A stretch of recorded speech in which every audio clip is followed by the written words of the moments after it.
Gwinnett County 911, what's the location of the emergency? Yes, please send someone to the house. My children are trying to kill me.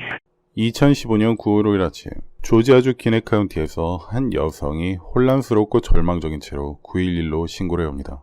그녀는 교환원에게 자신의 아이들로부터 구해달라며 간곡히 요청합니다. They've attacked me and my husband. They drugged us with Xanax. And they've attacked us. And they're trying to kill us. Please hurry. Just down the phone with me, okay? Please. 신고자인 이보너빈 씨는 911 교환원에게 22세와 17세 두 아이들이 잔악수에 대해 이야기하는 것을 엿들었다고 말합니다. 참고로 잔악수는 벤조디아제핀 계열의 신경 안정제로 우울증이나 공황장애 같은 불안증을 일시적으로 완화시켜주는 효과를 가진 약물입니다. 그녀는 전날 밤 아이들이 음식이나 음료에 그 약물을 넣었다고 예상합니다. 그래서 이분은 약물로 인한 깊은 수면에서 깨어난 뒤 부상을 입고 숨도 쉬기 힘든 상태에서 자신의 방에 숨어 경찰에 구조 요청을 한 것이었습니다. They're trying to attack my husband. I don't know. Do you hear what's going They on? have a shotgun. We have a shotgun and a pistol in the house. And I can't find my pistol, so I'm assuming they've taken it. And they have his shotgun. 이보는 교환원에게 아들들이 무기를 갖고 있다고 말합니다. 그들은 이미 어머니인 이본을 때리고 아빠를 칼로 여러 번 찌른 상태였죠. 교환원은 이본을 진정시키기 위해 여러 질문하는 동안 패닉이 온 그녀는 계속해서 도움을 요청합니다. So I don't know if they're going to plan on shooting him or not, but please hurry. Please. They strangled me and beat me. 이건 어떤 부모도 겪고 싶지 않는 상황일 겁니다.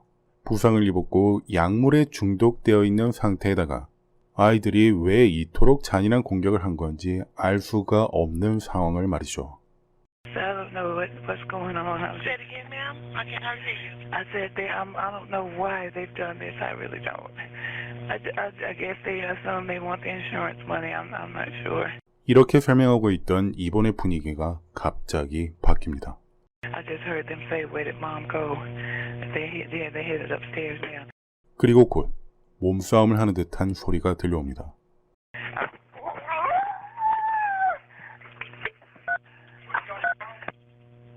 Hello? The police are out their way. It's out their way.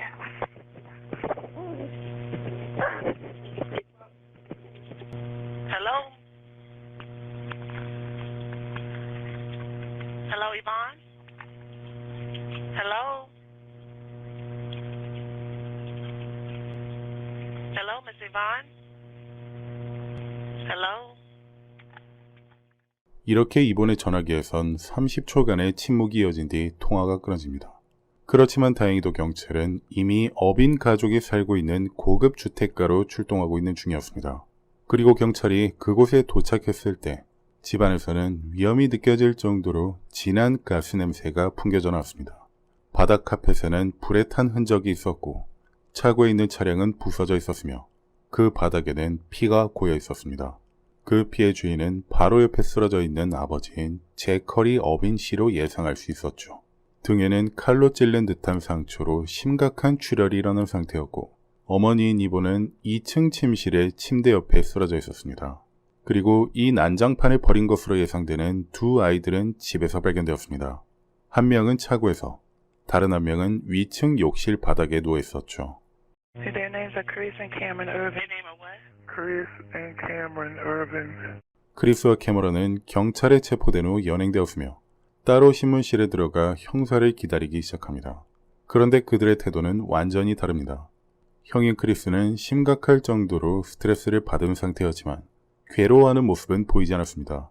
단지 형사들이 오기를 기다리며 고개를 숙이고 있죠. 하지만 17살밖에 되지 않은 캐머런은 심각하게 괴로워하는 모습을 보입니다. 형사들은 형인 22살의 크리스부터 신문을 시작합니다. Tell me what happened this morning.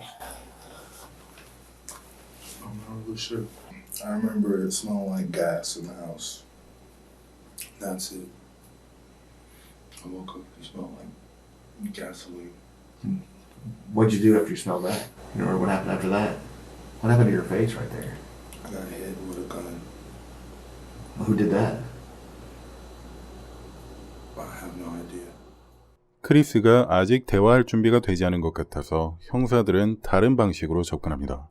그들은 시간을 거슬러 올라가서 고등학교, 찰스턴 대학에서의 풋볼 선수로서의 생활, 학업은 잘 이어가는지 등을 물어봅니다. 그러던 중에 그는 군 생활에 대해서도 설명합니다. 형사에게 털어놓는 그의 과거는 그냥 평범한 22살 청년일 뿐이었습니다. 그리고 다른 방에 있던 캐머런은 여전히 감정을 추스르기 힘들어했습니다. 몸을 앞뒤로 흔들기도 하며 격한 감정을 억누르려 하는 것처럼 보이기도 합니다. 그런데 갑자기 그는 바닥에 주저앉아 버립니다. 곧 경찰이 들어와서 캐머런에게 일어나 앉으라고 말하죠. 크리스가 차분하게 말하고 있는 반면 혼란스러워하는 캐머런은 아버지의 피가 묻은 손을 물로 씻어냅니다.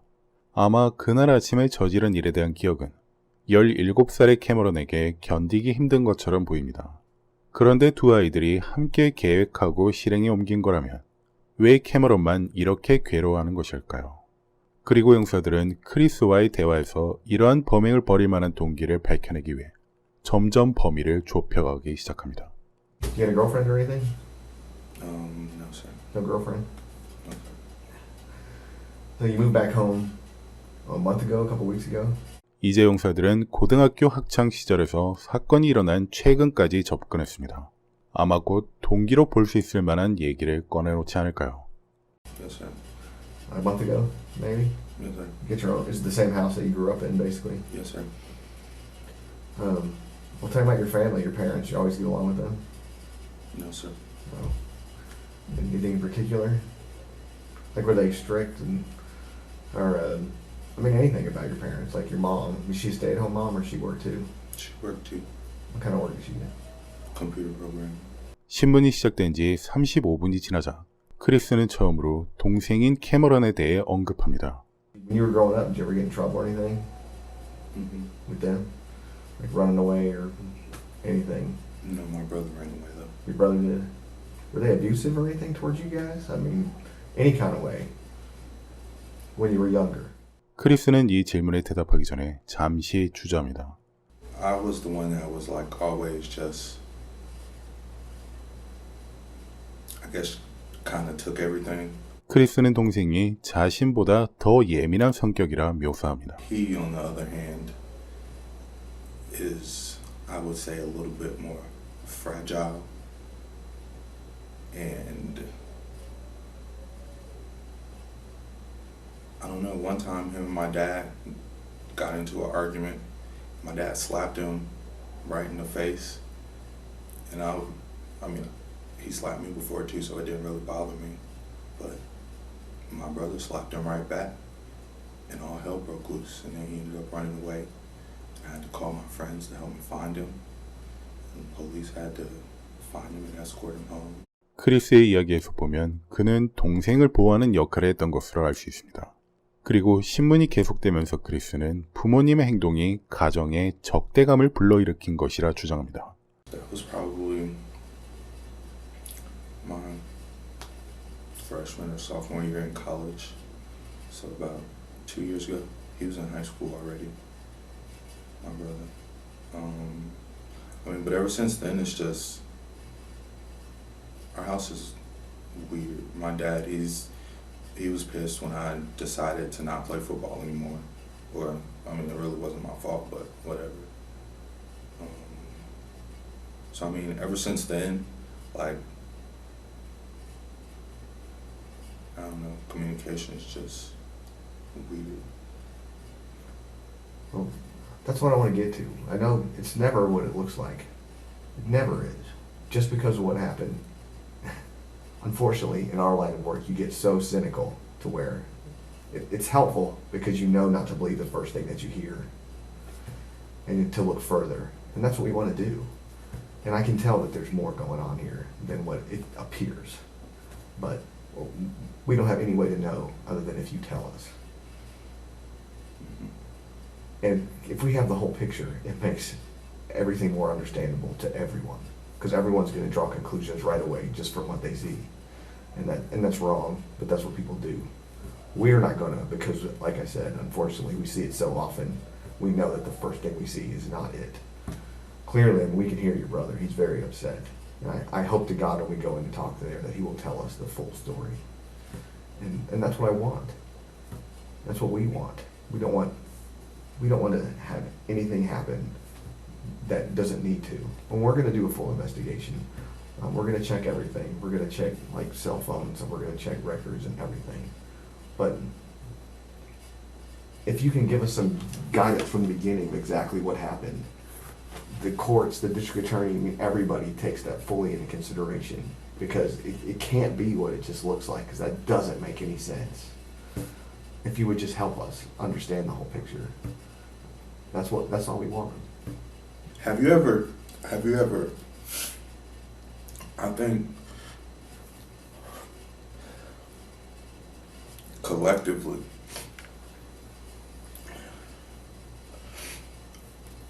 all me and him have ever wanted is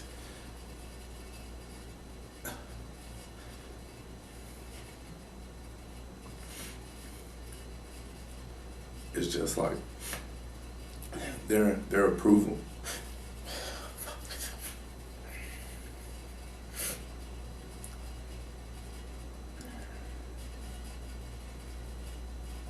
I understand that.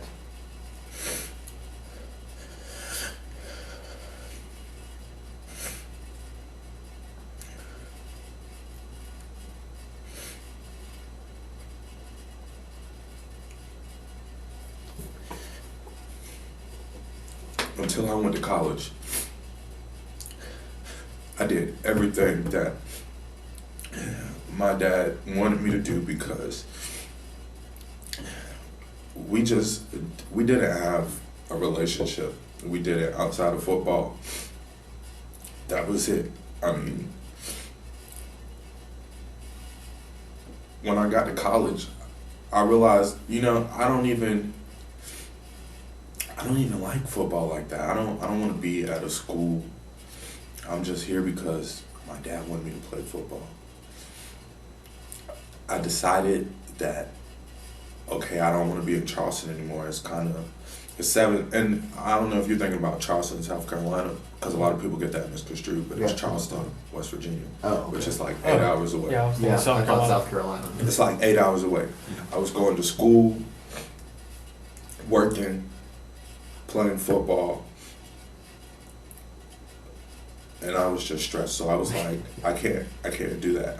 Were you paying for college too? Yes, sir. I would have panic attacks. It would be days where I couldn't sleep, because you're up 3 days in a row trying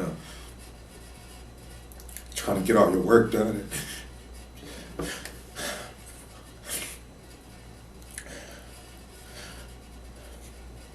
I have 4.0. You have 4.0? What was your major? Political science. Yeah. It's not an easy course. That's a lot. And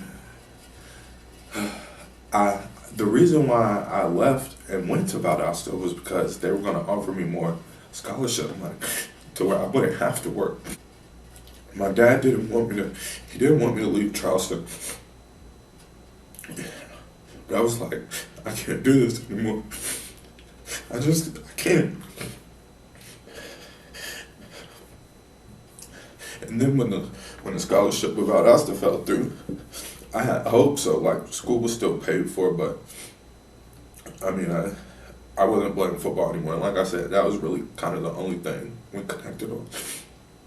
He literally, the whole summer I came home from Charleston before I went down to Valdosta, he did not talk to me.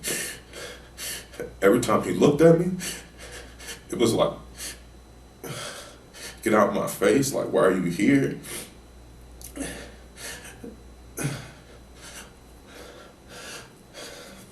How long ago was that? That's 2 years ago.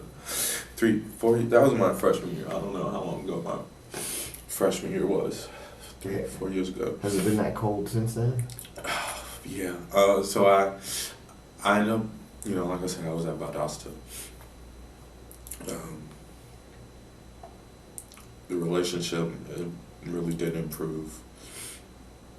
Were you playing football at Valdosta without the scholarship? Just going to school. Just going to school. Just had an academic scholarship. And that probably made him. Was he pissed off about that? Yeah, they were pissed. They were pissed, but I mean, they offered to pay for school or for whatever part that Hope didn't cover, Yeah. and I worked and paid for everything else. And then I transferred to Georgia State, just because as a political science major, it's more opportunity in Atlanta for future law students than at Valdosta is. No. Oh yeah. 형사는 크리스에게 학교를 옮긴 후 아버지와의 관계가 어땠는지, 여전히 아이들이 모두 미식 축구를 하길 바랬는지 물었습니다. 아버지인 잭 커리는 대학교 때 직접 미식 축구 선수 생활을 했었기 때문에 크리스의 결정에 실망했던 것으로 보였습니다. Like he was upset with my brother. My brother was in the band. He really didn't like that.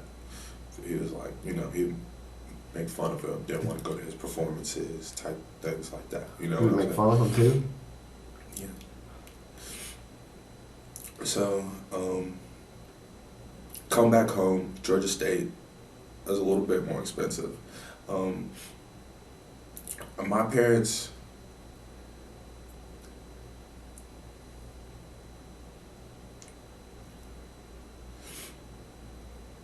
by no means are they rich. By no means do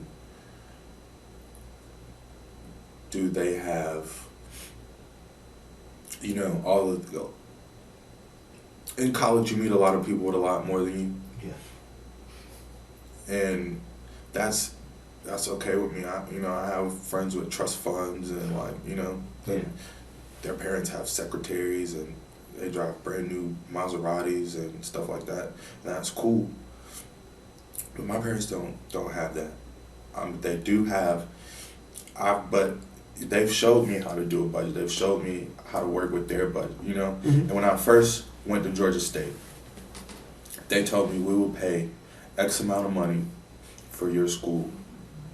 You have to figure the rest out. That's fine. That's what I did. Then it cut back to, last year I think they gave me $500 for school. Georgia State's like $11,000 a year. So I had to take out a bigger loan. And then they claimed me on the taxes like they paid for it. They claimed the whole amount, which blows me. I had a car, but they told me that when he graduated, I was gonna have to take on my car payments. Well, car payments on a brand new 2014 car, I can't make that and pay for school and pay for insurance and pay for my phone bill and pay for.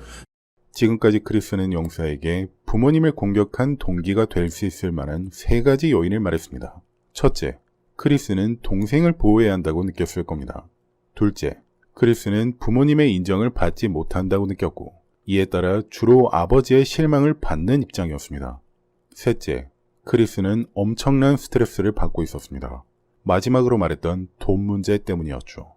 I can't make that and pay for school and pay for insurance and pay for my phone bill. 크리스의 이러한 경제적 어려움은 어머니인 이본이 9.11을 통해서 얘기한 내용에서도 엿볼 수 있습니다. I said I don't know why they've done this. I really don't. I guess they assume they want the insurance money. I'm not sure. 형제가 보험금을 노리고 부모님을 죽이려 했던 것이었을까요? 만약 그렇다면 형사들은 캐머런도 형 크리스와 똑같은 경제적 스트레스를 받고 있었는지, 아니면 오로지 크리스의 금전적 필요성만이 공격의 동기로 작용한 건지 알아봐야겠군요. And while I've been gone, I was talking to my brother. He said, their relationship has gotten progressively worse since I've been gone. And it's like times where we all live in the same house, but we won't see each other or talk to each other for days at a time. Like if they go out of town, my mom texted my brother that she was leaving to go out of town. Like, well, that's cool, but if we all live together In the same house. And She'd a send text message. We're going out of town. That's pretty cool. And he's 17. Well, he's graduated from high school, but 17, man, you're still a kid, and your mom texts you that she's leaving. I don't know. Is he a senior? He just graduated. Oh, he just He was supposed to be going to the Navy in January. 몇 개월 후엔 캐머런도 형 크리스가 그랬던 것처럼 집을 떠나서 해군에 입대할 예정이었습니다. 하지만 캐머런은 형처럼 경제적인 걱정은 표현하지 않는 것 같습니다. 대신 조금 더 감정적인 입장에서 자신의 이야기를 시작합니다. Do you feel like talking to us? Because your brother was very honest with us, and we know a lot has gone on. And we talked to him about your parents and forgiveness and how things have been at your home. And we wanted to give you an opportunity to just tell us whatever you want to tell us. And just so you know, when you came here, your parents were okay. I mean, they're going to be, your father's going to be in the hospital for a while. But when we came in here, he was doing okay. I mean, I'm sure he could be better. But that's what your brother went a long way to explaining. And he wants to see you again. And we're going to let you see each other.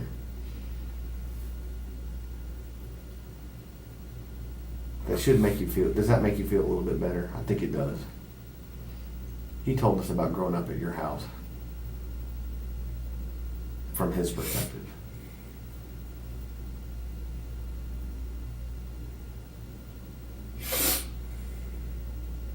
Is there anything you want to tell us about that? Growing up at my house.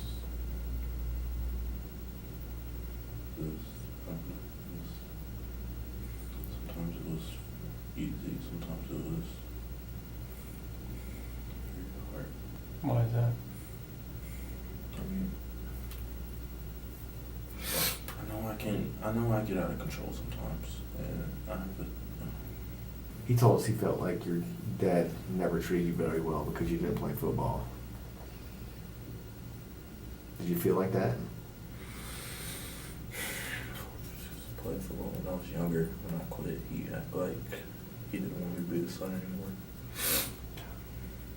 And then finally, my freshman year, I got back on the team. I hated it so much, but I made him happy.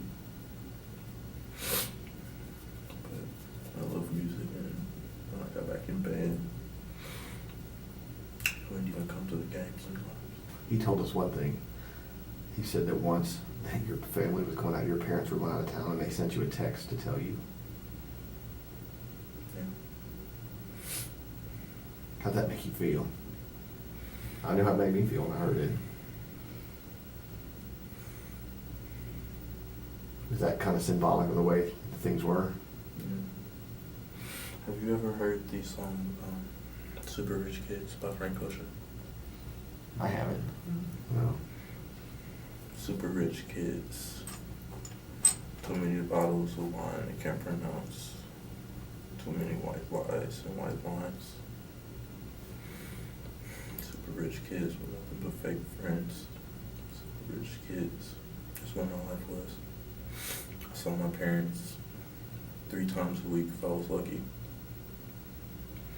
They're always gone.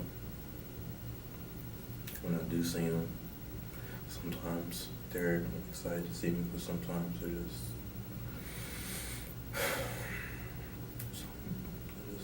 mean me. I don't know why. I'm trying. They wanted me to get out the house. They wanted me to do something and enlist for the Navy. Just wasn't enough. I don't know. Just wasn't supposed to happen.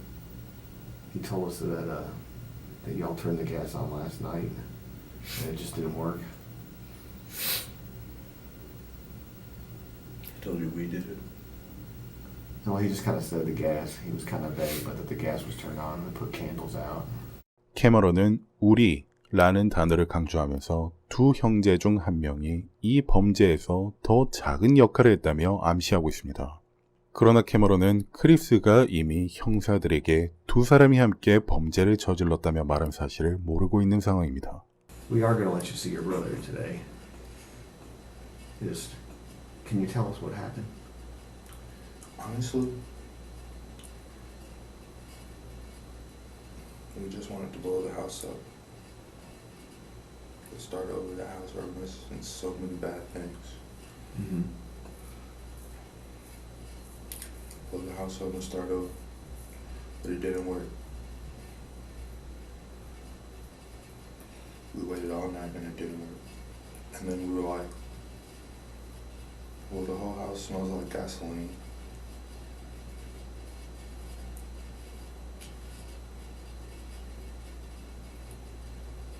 And there's candles that kind of burn the carpet in certain places.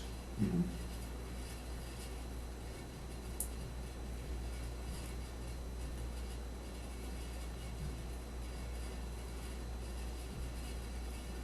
How are we going to explain this? And then it was like,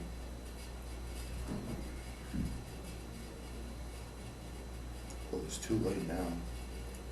크리스는 부모님을 공격한 전말을 자세히 설명하고 있습니다. 그리고 신문 내내 우리라는 단어를 사용하며 자신과 동생 둘 다를 연루시키고 있습니다. It's my parents' favorite show. Really? It's their favorite show. They watch it every Tuesday. Like, they sit together. They come home early on Tuesday so they can watch this show. And I was like, Cameron, they watch the haves and the have-nots, bro. They're gonna know we tried to burn down the house. And your brother's very upset and emotional. I can hear him. Do you think if you go in there and maybe give him a hug and stuff, talk to him for a few minutes, that will be helpful? Yes, sir. Because I think we can do that. Or if you could just kind of tell us real quick what happened this morning after it didn't work out in the gun thing. Did they just start? After it didn't work out, we were gonna go up there and tell them that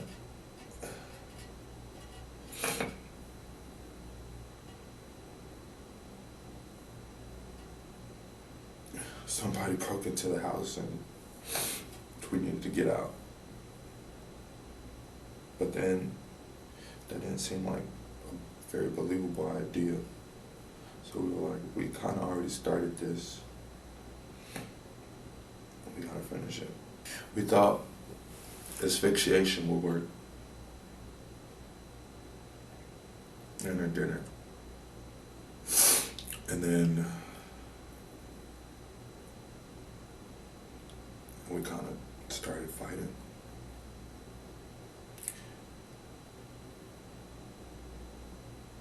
I mean, but then when you fight your parents, I mean, I don't think anybody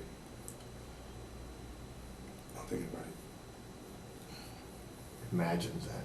Thank you for telling us what happened. I know it seems really bad right now.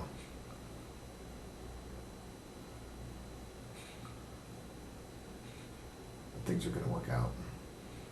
We'll talk to your parents. Do you want to talk to like I said, your brother?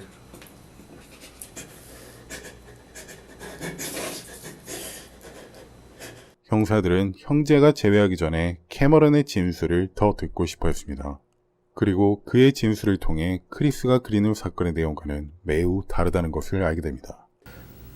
Last night, me and my parents got into it, and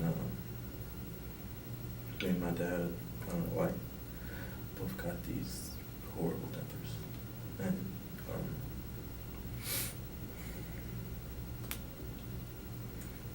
we got into it, and something just snapped, tried to suffocate him, tried to kill him. 캐머런은 이 범행에서 자신이 저지른 행동을 자책하고 있으나 형인 크리스에 대해서는 거의 언급하지 않습니다.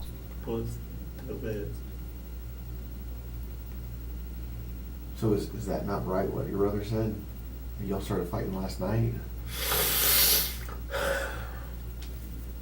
My dad got into it. My Chris tried to calm me down. He's always trying to separate us. He's the most calm, level-headed one. I tried to sleep it off, but I couldn't. It was like, I don't know, it's like, my body was moving on my own, but I was just watching for the ride.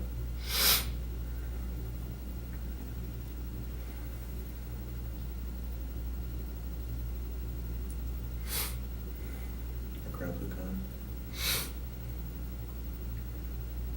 He tried to take it from me. hit him in the eye. Your brother or your dad? My brother. So what was with the gas and the candles? I figured if I was gonna kill him,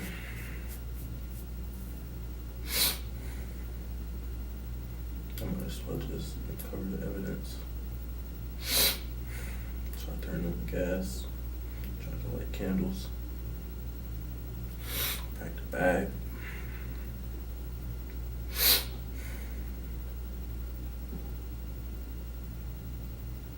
Came back inside. Where's mom? Where's mom? Looking around. My dad's still on the floor. She's upstairs on the phone. I fucking tackled her. I could have hung up the phone.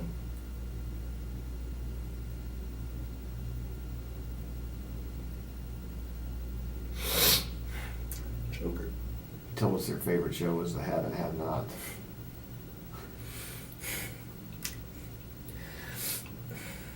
I haven't have not, so I couldn't stand it. They always say, hey, come watch it with us, come watch it with us. Did your brother do any of this? Or is he trying to protect you? He's always trying to protect me. Everything that happened to him is because of me. When he got in trouble with my parents, he's covering up for me. Every time something happens, he covers up for me. Like, I can't let him cover up for me this time.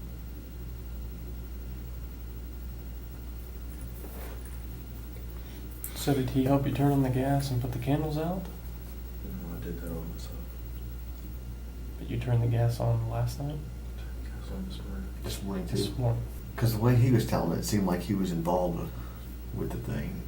But if you could give us a timeline of how it went, if he's just trying to protect you.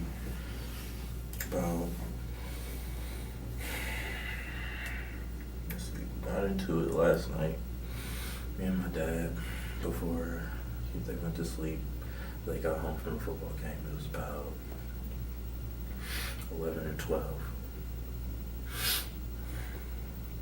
Chris calms me down. I go upstairs. He goes downstairs. Everybody goes to sleep. But couldn't sleep. Something just snapped. I take my pillow. I go to my parents' room. About 4 in the morning. Trying to smother my dad.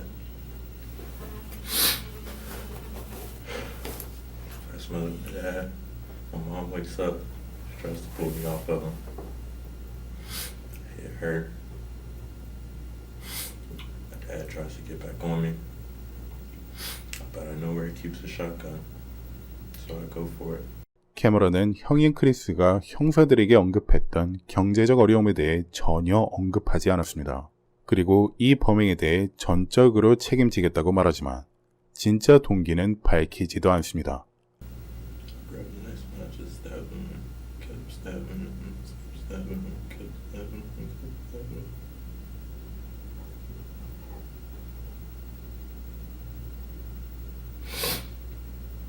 Chris comes upstairs and here's what's going on.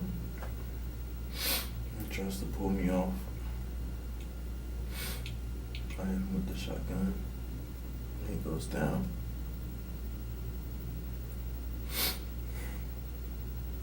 I got rid of my tracks now. Just killed my dad. Choked my mom out. So I turned on the gas, light some candles, turned on the car. 동생인 캐머런은 이제 자신을 폭력적이고 악의적인 범죄자로 묘사하고 있습니다. 형사들은 이런 범행을 저지른 동기에 대해 계속 질문하고 있지만 밝히지 않게 누가 진실을 말하고 있는지 의문이 들기 시작합니다. 보통 이런 사건에 연루된 형제나 자매 혹은 남매의 관계는 꽤 복잡할 수밖에 없습니다. 2014년에 스웨덴에서 수행된 한 연구에 따르면 형제나 자매, 남매 사이의 폭력적인 범행은 주로 빈곤, 부모의 이혼, 부모의 감독 부족과 같은 환경적 요인 때문에 발생한다고 합니다. 이 형제의 자백에서 일관되게 나타나는 점도 부모로부터 관심과 지원을 받지 못했다는 점이죠. 그래서 부모로부터 버림받은 느낌을 받은 이들이 폭력적인 범행을 계획하였을 수도 있다는 말이 됩니다. 또한 이 연구 결과에선 폭력적인 행동이 주로 더 나이가 많은 형제에서 더 어린 형제에게 전달되는 경향이 있다고 했습니다. 게다가 나이 차이 외에도 각각의 성격 자체에도 영향이 있다고 되어 있었는데 캐머런은 형인 크리스를 존경하고 소중히 대했던 것으로 보입니다. 그럼 크리스가 캐머런에게 끼치는 영향은 매우 컸다는 말이 되겠죠. My best friend. Your brother. He was looking out for me when I was a kid. Well, I want you to hang in there. You guys are going to get past this, okay? You want to see him for a minute? Your brother?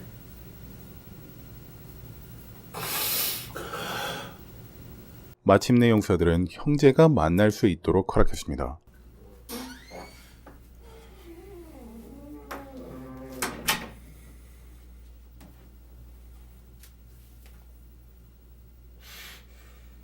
형제가 다시 만나자 크리스는 본능적으로 형 역할을 하며 캐머런을 껴안고 머리를 쓰다듬으며 괜찮을 거라고 안심시킵니다. 그리고 경찰에게 진실을 말하라며 요청합니다. I don't want the truth. I want my dad to go far. So maybe just be for real. It would help us if we cooperate. This was a bad idea. But it's okay.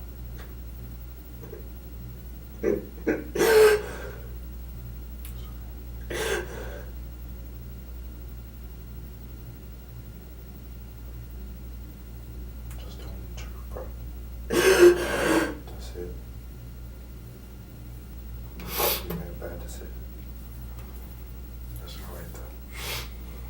I love you, man. 이때 형제가 주고받은 대화 중 대부분은 들리지 않습니다. 하지만 크리스가 이 상황을 어떻게든 끝내려는 건 확실해 보입니다. 자신은 이미 둘 모두를 범죄에 연루시켰고 동생에게도 같은 말을 하도록 요구하죠. Listen to me. Listen to me. These officers come in here and ask you what happened again. Just tell them the truth. It's going to show when they look at the house for evidence. You know what I'm saying? Mom and Dad were witnesses to everything that happened. I helped. Okay? You did not do that on your own. And don't try to take that on. I'm not gonna let you. You feel me?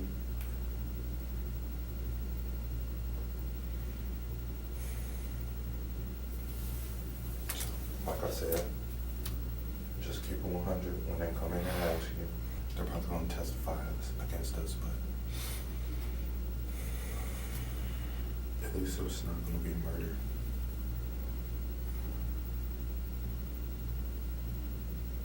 Attempted murder, but not murder. It's different. That's what I'm saying. Just be honest. I'm not gonna let you do this by yourself.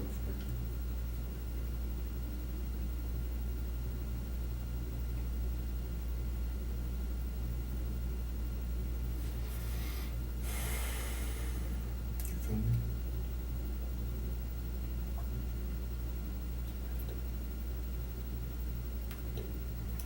Above it.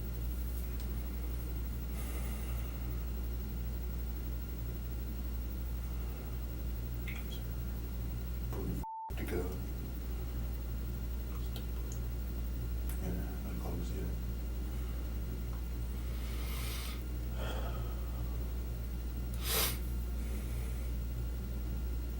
Hopefully, mom and dad are okay. 형제는 여기서 30분 이상을 함께 보냅니다. 캐머런은 거의 말을 하지 않고 그나마 말을 할 때는 카메라에서 벗어나 아주 조용하게 말합니다. 반면 크리스는 더 자유롭게 말합니다. 그리고 캐머런에게 진실을 말하고 함께 책임지자고 계속 설득합니다. 그러자 캐머런은 미안하다고 말하며 고개를 숙이고 있죠. We're for that. They're gonna hate us forever and ever. 형제는 몇 분 동안 누구를 불러야 할지 부른다면 어떤 일이 일어날지 심각하게 대화합니다. I don't even know who I would call. I just tried to kill my parents. Nobody's gonna be like, everybody's gonna be like, what the bro? My lives. Why didn't we think about this? But they said they were okay. So I guess that makes it better. 이후에는 앞으로의 계획에 대해 이야기하지만 잠시 평범한 형제처럼 대화를 하기도 합니다. Damn, I wanna smooth these so bad right now. 아니면 그냥 아무 말도 하지 않고 가만히 있기도 합니다. Alright, Chris. 결국 경관이 다시 방에 들어와서 크리스를 데려갑니다. 그리고 캐머런은 혼자 신문실에 남겨집니다. 얼마 뒤 형제는 모두 수갑이 채워진 채 구치소로 이송됩니다. 형사들은 이 신문에서 뚜렷한 범행의 동기를 찾아내진 못했습니다. 이렇게 둘은 1급 폭행, 1급 방화 혐의로 기소되었고 2016년에 검사는 재판에 앞서 30년을 구형하였습니다. 하지만 아들에게 공격당해서 죽음의 문턱까지 갔다 온 부모인 제커리와 이보는 재판에 나와서 선처를 부탁한다고 말했습니다. 최소 형량인 10년형을 선고해달라고 말이죠. 아버지인 제커리는 그날 밤 집엔 사탄이 있었고 그 사탄이 아이들을 조종해서 저지른 것이라고까지 하였습니다. 결국 크리스와 캐머런은 20년 뒤 가석방 자격이 주어지는 30년형을 선고받았으며 지금 현재까지 부모님은 아이들의 면회를 수없이 다니고 있습니다. 그리고 이들이 언론사에 나와서 밝힌 심경은 이러했습니다. 저희는 아이들을 용서합니다. 원래 폭력적인 아이들이 아니에요. 2024년 현재 이들은 7년을 복역한 상태이며 2036년에 처음으로 가석방 자격을 얻게 될 것으로 보입니다. 저는 쇼킹TV 톰슨이었습니다. 감사합니다.